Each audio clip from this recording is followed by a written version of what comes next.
How many times have you thought to yourself, I want to remember something, and then you forgot it almost immediately?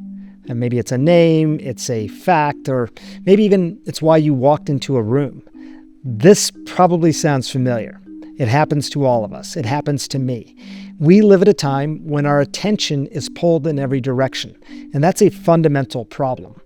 What happens instead is that a lot of people start to assume they are just bad with names. They can't focus, or maybe they're not fast learners. But what you want to remember is that memory, focus, and learning are not fixed traits. These are skills. And like any skill, they can be trained. That should be deeply inspiring to anybody listening. And my guest today knows this better than anyone.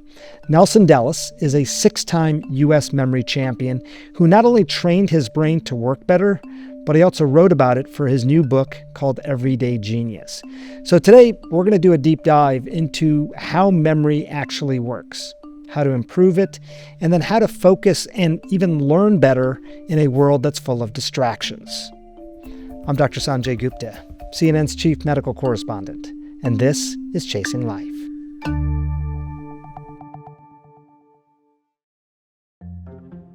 Your memory is at another level. It's sort of superhuman memory, and this is something I think about a lot. But you were not born this way. I mean, this was something that you were able to develop. What do you think the message is then to anyone who's listening? Yeah, no, you're exactly right. I wasn't born with an amazing memory. That's often the assumption people have, that I just had this gift, but I only worked on my memory in my mid-20s. I only got interested in it because of my grandmother and her situation with Alzheimer's. But the message is that everybody, no matter where you are in life, what you think your memory currently is capable of, we all can transform our brain, our memory, our minds. There's so much potential there, and I don't think a lot of people realize that. Just to put an exclamation mark, I'm going to embarrass you for a second, but for reference, Nelson has memorized the most names in 15 minutes. That was 235 names. The most words in 15 minutes, 255 words. I mean, that's just some of it. I'm blown away when I think about this. And when you and I spent time together, you walked me through this memory palace. Mm-hmm. And it's funny, I think that was several years ago. I don't even remember how many years ago, but I do remember that palace.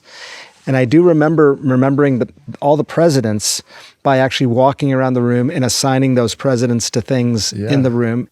I have a good memory, but the idea that I was able to remember that many things that quickly was pretty stunning to me. And I think anybody who wants to do that should read your work and read your books and things like that, because it is possible. You're an athlete.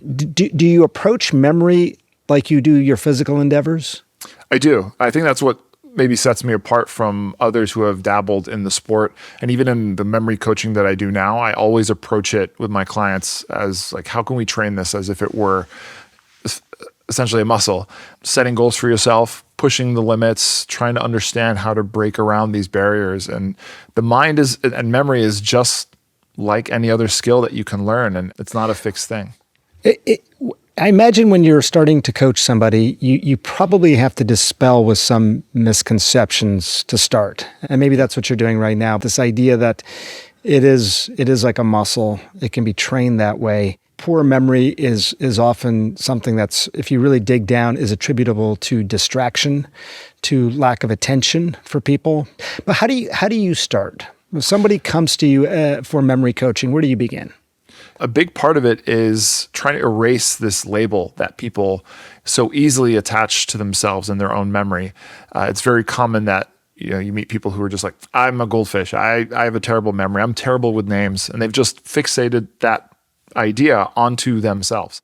So educating them that this is actually something you can work on is another part of that first step. And, I try to give them little quick wins, do little exercises where they'd be like, oh, I didn't think I could memorize that. And lo and behold, I did, just by Nelson walking me through this very seemingly easy exercise.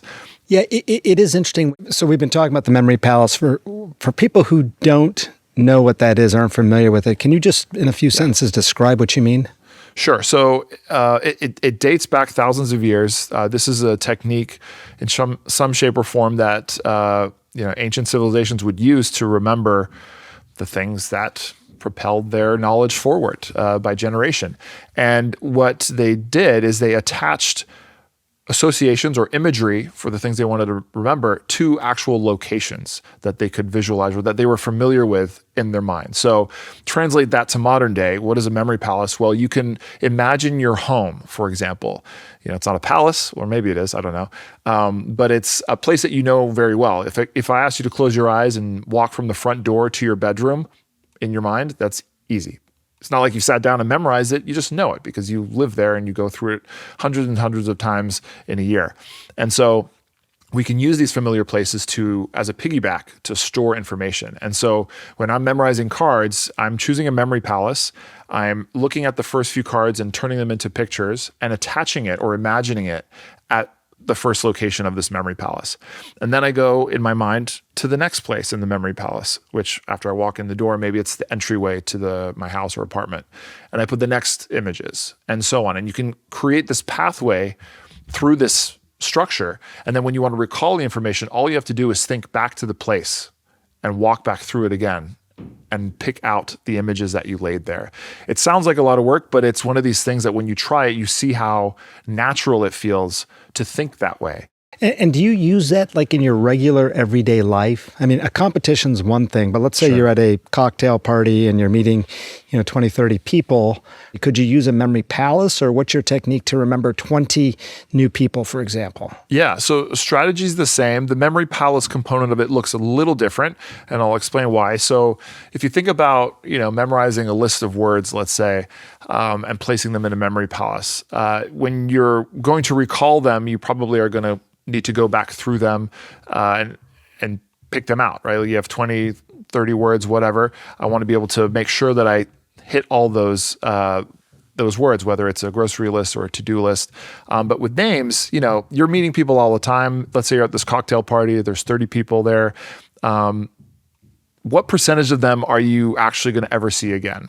Depends on the situation, right? So to say that I'm going to store an image for everybody's name that I meet in a memory palace that stores sequentially the next person and the next person and the next person. First, how big is your memory palace? Like, it's going to be really hard to create an infinitely large memory palace to store every person you ever meet. And then secondly, you're maybe wasting space on people that you're actually never going to meet in your life, but you don't know that, right?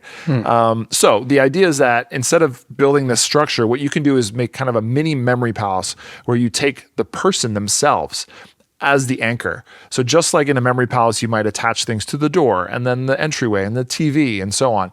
You can use the person as the storage device. And so what I typically tell people is when you're meeting someone, you have the name. That's going to be turned into an image. So what does it remind you of? What does it sound like? Is there somebody you know with that name? Can you picture that? And then attach it to a feature that is on the person. And that's the anchor. That's similar to the memory palace component where you attach it to a location. And the idea is that, next time you see this person, whether they show up in your life again or not, you're going to see that notable feature that you made a point to stress. And the attachment of that image to it will remind you of the name, if you do this whole thing in a memorable way. We live in a highly technological world. Everyone's got their phones close by. AI can not only find things for you, but can construct things. You can be generative. And I mean this in the. I honestly don't know how to think about this, but like, is memory going to be as important, do you think, 50, 100 years from now as it is today? Yeah, I wonder about that and how people will use their memories in the future. And honestly, it scares me. I think that we're at a point now where at least we still have the choice to do a lot of things with our mind. But yes, there are many opportunities to defer our thinking to these devices. We don't have to use our memories like we once had to, right? Think of all the numbers you probably knew as a kid. And I'm doing this, you're probably thinking this, right? On the rotary even. But Yeah, we all have these numbers. You're right. Sorry, I don't mean to age you there, but No, it's. But I grew up with a rotary phone, and we memorized phone numbers. And the other day, it was interesting, and I don't know if I'm embarrassed to even admit this, but I have 3 daughters, and their phone numbers are in my speed dial. Someone asked me. Them? Well, someone asked me the other day, and I got it wrong. I got the first, I got obviously the area code and the first 3 numbers, but then I transposed the last 2 numbers, and then and part of me thought, is this bad? I mean, I could still contact her. I guess people say, well, you lose your phone. How are you going to get a hold of her and stuff like? I mean, defining the value of something by all potential worst case scenarios, I don't think is probably the right approach. But go ahead. I cut you off. In some ways, this is a question about the importance of memory. Yeah, and what I was going towards is that I think it's a very human ability to remember things, right? It's obviously memorizing a phone number isn't that deep, but think about how we share memories with others and loved ones and make meaning out of our lives and connections with people. That's all based on memory, right? I think personally, maybe I'm biased, but I think it's the most human thing out there that our brain does. And so from that standpoint, if we are no longer using our memories or training our memories by doing actual memory exercises in our day, memorizing little things like numbers and lists and facts that we now just pull out of thin air from our phones, where will that leave our memories in 50 to 100 years? Some might say that's not important, but I think that's very important. When I memorize something and I hold it in my mind, something that's important to me, whether it's a life memory or a fact that tickles my mind, that's interesting, and I've owned that and I can say it, or a poem, right, that I've spent time learning and feeling and really connecting with maybe the author, trying to understand what they said. Like once I get that in my mind, it's in me, it's in my soul, and there's a really strong connection to that information that you can't get if it's outside of the brain. And the more that happens, just what's left, Up next, a chance to practice your memory with Nelson Dellis and with me. We'll be right back. I find it interesting to just leave aside memorizing things like decks of cards or numbers or things, or even names and faces. But like you said, now you go through your day and you've had this wonderful day and you want to remember this day. You want to store it in your memory banks. What you remember of that day is probably so influenced by your mood that day, by, the feeling that something gave you, as opposed to something that's very concrete and tangible, Yeah. And memory seems so fungible in this regard. I mean, my wife and I may have the exact same experience. We're driving along, we're having the same day essentially, and what her memory of that day is at the end of the day versus what my memory is could be substantially different. I mean, the big blocks are right. We went to the store, we did this, but other things, how fungible is memory in that regard? It reminds me of, I was having a podcast with somebody else who was telling me that he has this really strong memory of when he was with his dad, and they were very high. They were smoking. He was much younger, and there was the most beautiful sunset. And he remembered to himself thinking, I really want to remember this sunset. This is the most beautiful sunset I've ever seen in my life. And now when he thinks back on the memory, he remembers like saying that, not the actual sunset itself, but the actual perceiving of the light and all that maybe isn't what's in his memory. It's the feeling. And that he was maybe high with his dad, right? Which is more of like a bonding thing and like a silly memory. Those are the kinds of things that we actually remember, right? I mean, it's not so much about the detail of what is all around you, although that adds to what you store. But it's usually, when you think of a memory, it comes down to like a small bit of information, a small feeling.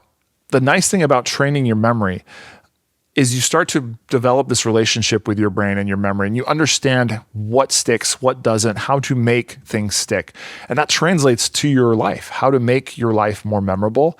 And I think everybody wants to have a memorable life, right? One that you think back on and smile and feel full, like satiated by, right? Because you have a lot of memories. Even if you did a lot of things and you don't remember any of it, your life might feel empty because you don't remember any of it. So what's there to pull on?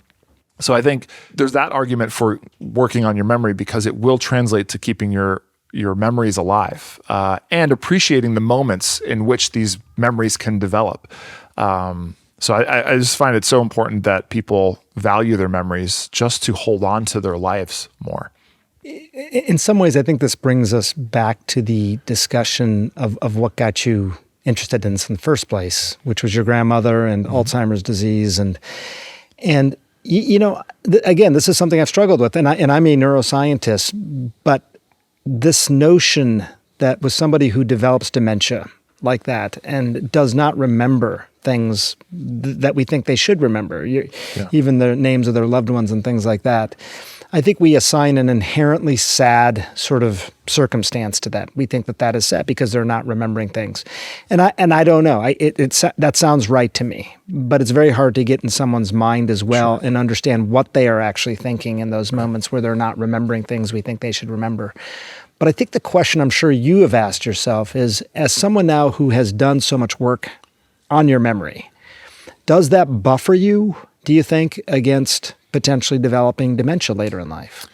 Yeah. And, that's the reason I really got so deep into memory training, is because I watched my grandmother forget her life. I mean, she was the storyteller of the family. I'd sit and listen to her talk about my dad and funny stories when he was a kid. And she always had a great way of painting those pictures for us.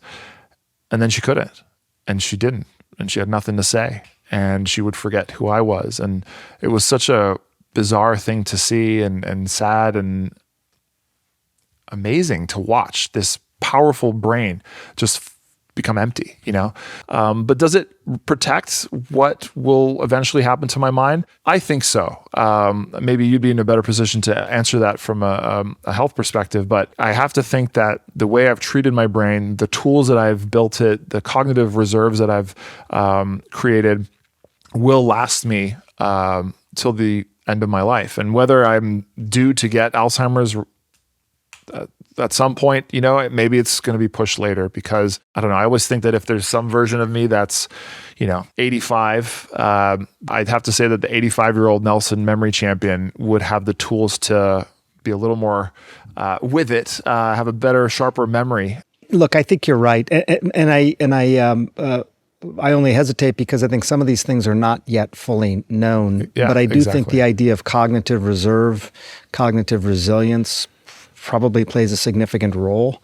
We know in terms of lifestyle changes, there's been data that's just emerged over the last 5 to 10 years showing that not only can you stall the dementia, the progression of dementia, but you can actually reverse it in some cases. I don't want to overstate that, but that was wildly inspirational, I think, for a lot of neuroscientists to actually see objective changes in the brain, meaning growth of areas like the hippocampus, which is in large part associated with memory, but also, doing better on cognitive exams, like someone who actually had dementia, to actually improve that.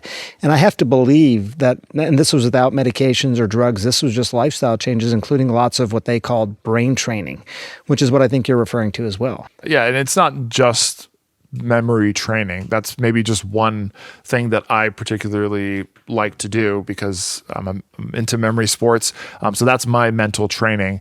It just so happens that it also enhances memory beyond the average person. But I think generally doing some kind of difficult or challenging or continuously challenging exercise with the mind is really what is probably making the long-lasting changes for my brain, right? What techniques besides putting your phone in the other room do you use to get into a deep state of focus? So one thing I like to do is just do what I call like a brain dump. So you can do this on a piece of paper, you can type it out, whatever. But I truly, before I try to sit down and do something that I really need to make progress on, I'll spend 5 minutes just writing out free stream of thoughts on paper. just to get any idea, any things that are on my mind, on the tip of my tongue, I'm struggling with. It could be personal things, it could be work related, it doesn't matter. Whatever comes in my mind, I'm writing it down. What that usually leaves me with is kind of this empty, clutter-free brain space that lets me now, okay, I've got that out of my system, I can work at this. That helps a lot. Another thing I do is I'll set a timer for 25-minute sessions. This is called the Pomodoro technique. You can set a timer for 25 minutes. Why 25 minutes? Well, because 25 minutes is some block of time that's reasonable, that's not too long to intensely focus on something without doing anything else, right? And what you do is, you do 25 minutes. You can take a 5-minute break doing something mindless, come back and do another session, and then repeat this for 3-4 sessions, depending how much time you have and what you're trying to do. And then you can take a longer break and you can stack these, right? And I find them super helpful, especially in this day and age where, I have kids constantly running down here to ask me to do this, or, I do have a bunch of calls and things that I need to do. So having these short spurts that are meaningful lengths of time, still I can get a lot done in 25 minutes if I focus on the one thing, are super helpful for me. We have a small memory trick right now that maybe people who are listening can try for themselves as well. And this is an interesting one that you know well, but I hadn't really thought about this ever. But it's basically memorizing the alphabet backwards. Yeah. So you want me to walk you through it? Yeah. Can you just talk us through this? So, and people at home, maybe as Nelson's talking us through this, just start thinking about this yourself, memorizing the alphabet backwards. It's a fun little party trick, and it's a little example, as I'll share, to learn it very quickly using memory techniques. And so we mentioned the memory palace, but there's also an even simpler way to go about memorizing things if you don't care too much about building your memory palace or having this kind of endless possibility for a sequence of things. And it's the story method. So we remember stories really well. So you can connect pictures of things via a story to help you remember, a short sequence of things. So perfect for an alphabet.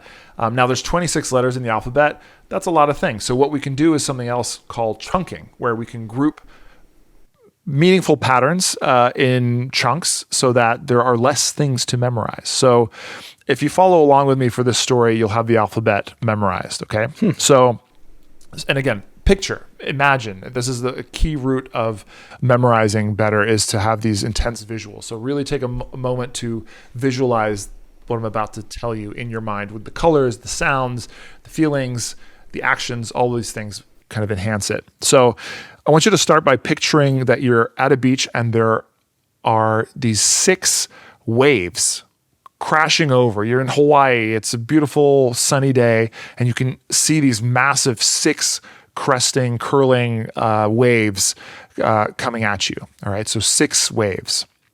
And as they come crashing down on the shore, you can imagine that it's actually the shoreline is the shape of the former USSR. Okay, but it's kind of like a discounted one. It's not quite exactly the USSR you're familiar with, like all of Russia, but since it's a knockoff, it's actually UTSR, not the USSR, okay? And again, because it's a discounted version of it, there's like a little dangly kind of sale coupon code, sales price thing dangling off the edge of this coastline, okay? And that's to help you remember coupon, QPON, okay? My wife gives me a hard time because she says it's coupon instead of coupon, but I say coupon, whatever. All right, so this is part of the story so far. So we have these waves, these 6 waves that come crashing on the shore, and it's the UTSR, but it's a discount one, so there's a coupon involved, okay? Then out of nowhere comes out a milk jug, so like your former carton of milk, doing a jig, a funny old dancing jig. All right, so the milk is MLK, and then the jig it's a little, taking liberties here, but it's JIHG. So jig with a little thrown in H there, silent H. So the milk is doing a jig on the beach there. All right, and then finally, this milk jug stops dancing and feeds or fed a cab. There's a taxi cab there with the letter A on it. All right. And so it's just feeding it something with a spoon, and this cab just munches it up. It's so bizarre, I know. Okay, but again, we have the 6 waves that crash on the UTSR, not the USSR, that has a coupon code. Then the milk jug comes in doing a jig, right? And then it fed, FED, the cab, which had the letter A on it. Cab is the CB, it's the cab A. All right. And so just to recap everything, the 6 waves is to help you remember ZYX, ZYX. ZYX. The wave is WV. WV. Wave. UTSR. The discounted UTSR. Yeah, with the coupon. By a coupon, QPON. The milk, Then MLK. MLK. And then the jig, JIHG, that fed, FED, the cab A, CBA. Yeah. That's fascinating. A little bit of practice, So, and you can say that very fast. ZYX. 6 WV, waves, ZYX, UTSR, waves, QPON. WV, UTSR, QPON, MLK, Yeah. JIHG, Yeah. FED, CBA. There you go. Yeah. That is a cool party trick. I think I'm going to try that this weekend with the girls. Awesome. Hey, bud, just congratulations again. Everyday Genius, hacks to boost your memory, focus, problem solving, and much more. I think this book's probably never been more important because I think we are starting to outsource memory and all these things more than we've done before. And there's value and virtue in just keeping our mind sharp in this regard. I really do believe that. I think, as you said, we have a fuller life.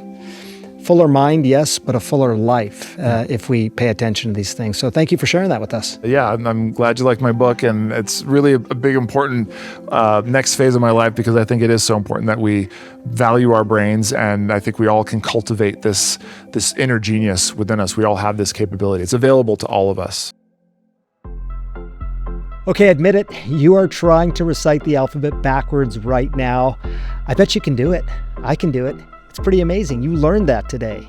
That was Nelson Dellis. He's the one who taught us. He is 6-time U.S. memory champion, and he's the author of Everyday Genius, Hacks to Boost Your Memory, Focus, Problem Solving, and much more. Thanks for listening.